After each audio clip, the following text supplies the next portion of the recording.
Hello दोस्तों, स्वागत है आपका आज के हमारे इस वीडियो में।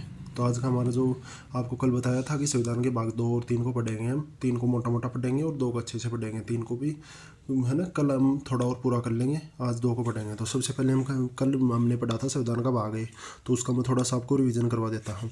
तो अगर हम बात करें तो संविधान में जो थे वो 22 भाग थे, 22 भाग थे इसमें, और 395 अनुच्छेद थे, है ना। ये मोटा मोटा हमने पढ़ लिया था। संविधान का भाग 1 था, उसके अंदर था संघ और उसका राज्य क्षेत्र। ये मैं आपको वैसे ही बता देता हूँ जल्दी जल्दी। संविधान का भाग 1 तो जो था वो था संघ और उसका राज्य क्षेत्र, है ना।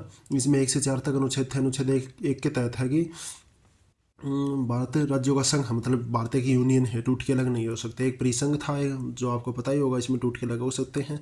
एक फेडरेशन था, जैसे अमेरिका फेडरेशन और भारत यूनियन है। फेडरेशन का मतलब ये संघ होता है, लेकिन इसमें भी राज्य टूट के जो है वो अलग अलग हो सकते हैं। उसके बाद में बात करें हमारे संविधान के जो संघीय प्रणाली है जो ब्रिटेन से ली गई है भारत में, हमारे भारत में जो है ब्रिटेन से ली गई है। उसके बाद में अपन बात करें तो संविधान के भाग दो में है कि कोई भी विदेशी राज्य को पूरे कोई भी विदेशी देश को या फिर उसके कुछ भाग को भारत जो संसद जो है उसके तहत मिला सकती है राष्ट्रपति की पूर्व अनुमति से, है ना। उसमें जैसे सिक्किम को मिलाया गया था, सिक्किम को 22वां राज्य बना था सिक्किम, और सिक्किम को कब मिलाया गया था कोई बता सकता है? 36वां संविधान संशोधन 1975 के तहत, मैं आपको बता देता हूँ, के तहत सिक्किम को भारत में मिलाया गया था, है ना। सिक्किम को भारत में मिलाया गया था। उसके बाद में अपन बात करें तो तीन में है कि संसद किसी भी राज्य के नाम, सीमा और क्षेत्र में परिवर्तन कर सकती है ना, राष्ट्रपति की पूर्व अनुमति से। जैसे कि अपन बात करें तो 1 नवंबर 2000 को जो है वो एमपी से छत्तीसगढ़ बना दिया गया था, है ना। मध्य प्रदेश से छत्तीसगढ़ बना दिया गया था। और 9 नवंबर 2000 को जो है वो यूपी से तोड़ के उत्तराखंड बना दिया था। और 15 नवंबर को जो है वो बिहार से झारखंड बना दिया था, है ना। आपको सीधा सीधा मोटा मोटा थोड़ा थोड़ा सा याद रख लेना है। उसके बाद में बात करें अपन चार है कि अनुच्छेद 2 और 3 में, है ना, राष्ट्रपति से कोई विशेष अनुमति की आवश्यकता नहीं है, क्योंकि इनको 368 संविधान संशोधन जो है 368 में शामिल नहीं किया गया है। सामान्यतः संसद भी इनमें परिवर्तन कर सकती है। तो मोटी मोटी बात ये हो गई थी, बाकी आगे आपने जो पढ़ा वो उस हिसाब से। तो आज अपन बात करते हैं संविधान के भाग 2 की। तो आई होप आपको दिख रहा होगा संविधान के भाग 2। संविधान के भाग 2 की बात करें तो इसमें है नागरिकता, है ना। नागरिकता की मोटी मोटी बात करें तो ये है 5 से 11, ये अनुच्छेद की बात कर रहा हूँ, 5 से 11। इसमें नागरिकता की बात करें तो भारत में इकहरी नागरिकता प्रणाली है ना। इकहरी नागरिकता प्रणाली मतलब एक ही देश की एक साथ में रख सकते हैं। इकहरी का मतलब ये है, ब्रिटेन से ली गई है भारत में नागरिकता, है ना, ब्रिटेन से। हम भारत के तो नागरिक हैं, जबकि राज्यों के निवासी हो जाएंगे हम, है ना। ये बात आपको समझना है, भारत के नागरिक हैं लेकिन राज्यों के निवासी। इसमें आपको एक ये भी ध्यान में रखना कि सबसे पहले इसका प्रयोग अरस्तू ने किया था, है ना। अरस्तू ने किया था, इतनी बात अपनी हो गई। उसके बाद में अपन अरस्तू ने दिया था, इसकी बात हो गई। फिर नागरिकता अधिनियम जो है, नागरिकता अधिनियम जो है वो है 1955 में, है ना। इसमें एक बार संशोधन किया गया था 1985 में, ये भी आपको ध्यान में रखना है। उसके बाद में बात करें तो अपने संविधान में 4 तक पढ़ लिए, था अपन अनुच्छेद 5 को पढ़ेंगे। अनुच्छेद 5 में है कि भारत में जो भी लोग रह रहे थे ना संविधान निर्माण से पहले से, तो उन सभी को नागरिकता दे दी गई, है ना। संविधान निर्माण से पहले से, ये ध्यान में रखना, संविधान निर्माण से पहले से।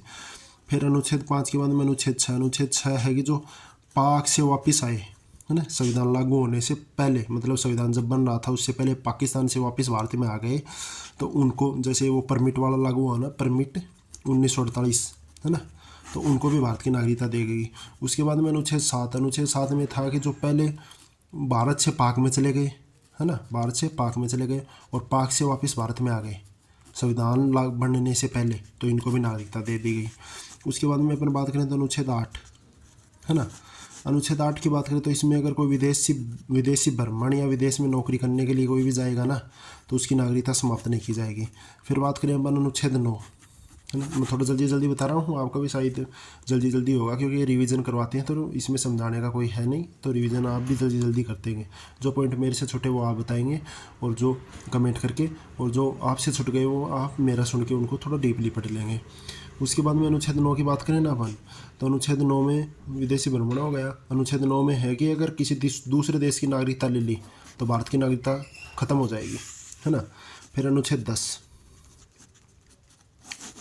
अनुच्छेद 10 की बात करें तो नागरिकता तभी समाप्त की जा सकती है जब कोई देश विरोधी कार्य करे। नागरिकता तभी समाप्त की जाएगी जब कोई देश विरोधी कार्य करे।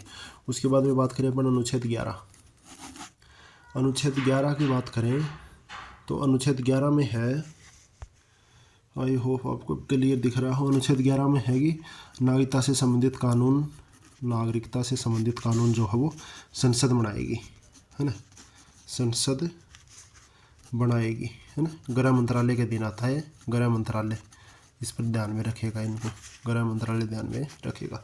ये मोटी मोटी बात हो गई। अब नागरिकता ग्रहण करने की हैं 5 विधियाँ। एक है जन्म के आधार पर, है ना, जन्म के आधार पर, मतलब जो जिसके माता पिता के तहत जो भारत में जन्म लेगा उसको जन्म के आधार पर नागरिकता मिल जाएगी। दूसरा वंश के आधार पर, मतलब जिसके माता पिता में कोई एक भारत का नागरिक हो, जैसे शिखर धवन का बेटा जो था वो, है ना। और इसका उदाहरण तो हम सब हैं ही, हम सब जन्म के आधार पर, वंश के आधार पर। तीसरा पंजीकरण, पंजीकरण का मतलब है कि जो भारत में लगातार 7 साल तक रह जाए, है ना। बाकी कोई गलती हो तो आप मेरे को करेक्ट करेंगे। पंजीकरण है इस विधि के द्वारा जो भारत में 7 साल तक रह जाए। चौथा देशीकरण, देशीकरण, देशीकरण का मतलब है कि कोई वैज्ञानिक है या फिर कोई कला के क्षेत्र में निपुण है जो भाषा, एक भाषा जानता है भारत की, है ना, और लगातार 10 वर्षों तक भारत में रह जाए तो उसको भी मिल जाएगी।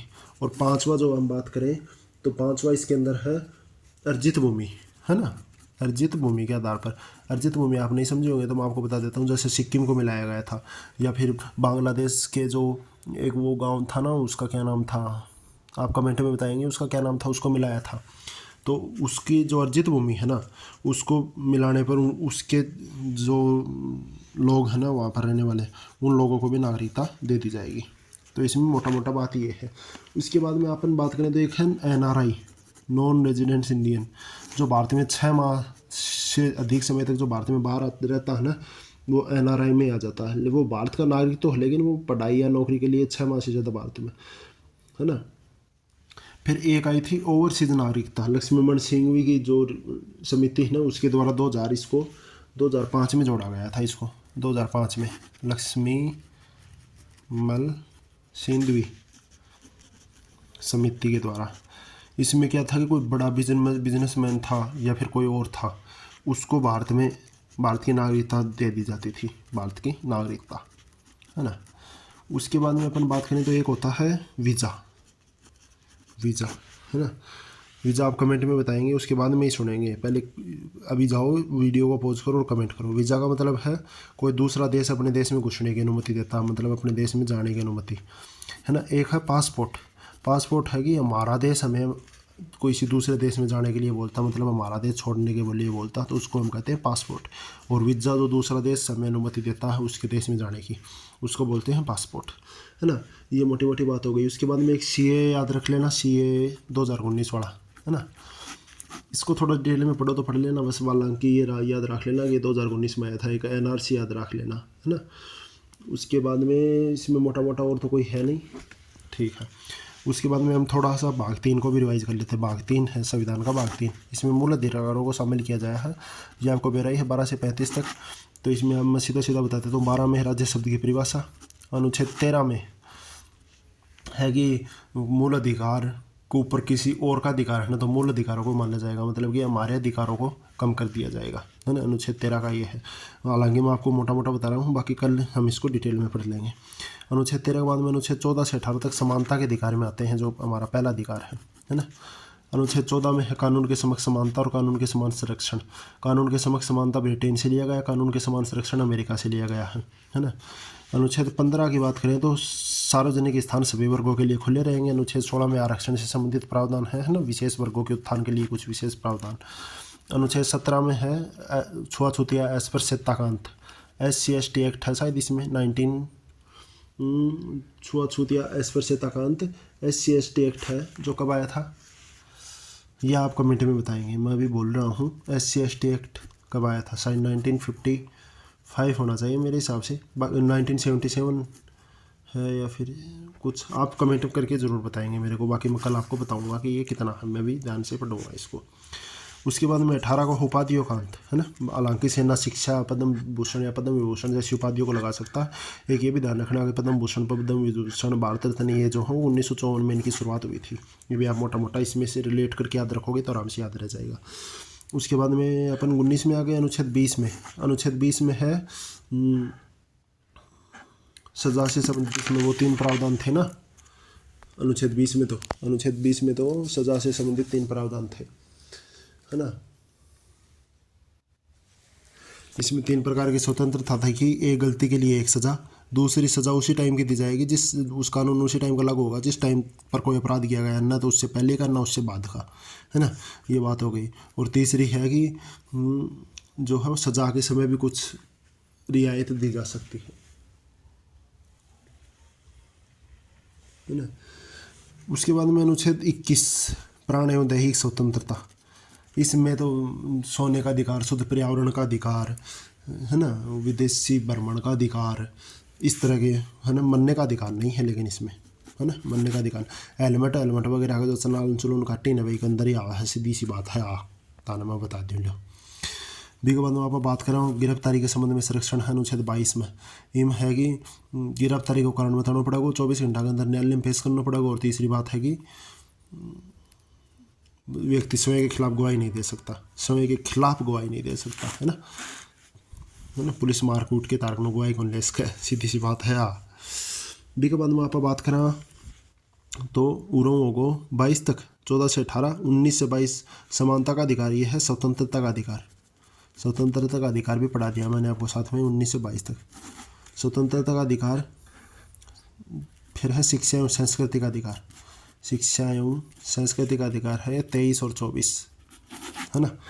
अब हमारा वीडियो थोड़ा बड़ा हो रहा है तो हम इसको लास्ट जो है यहाँ से इससे आगे का हम कल पढ़ लेंगे। तो कल आप ये पढ़ के आएंगे। और संविधान के हमारे 3 भाग हो गए हैं, तो हम संविधान के कल 4 और संविधान का 5, इन दोनों भागों को कल कंप्लीट करेंगे। और ये जो बचा हुआ है इसको भी कंप्लीट करेंगे। आई होप आपको अच्छा लगा होगा। बाकी आपका कोई सजेशन हो तो आप कमेंट में बता सकते हैं।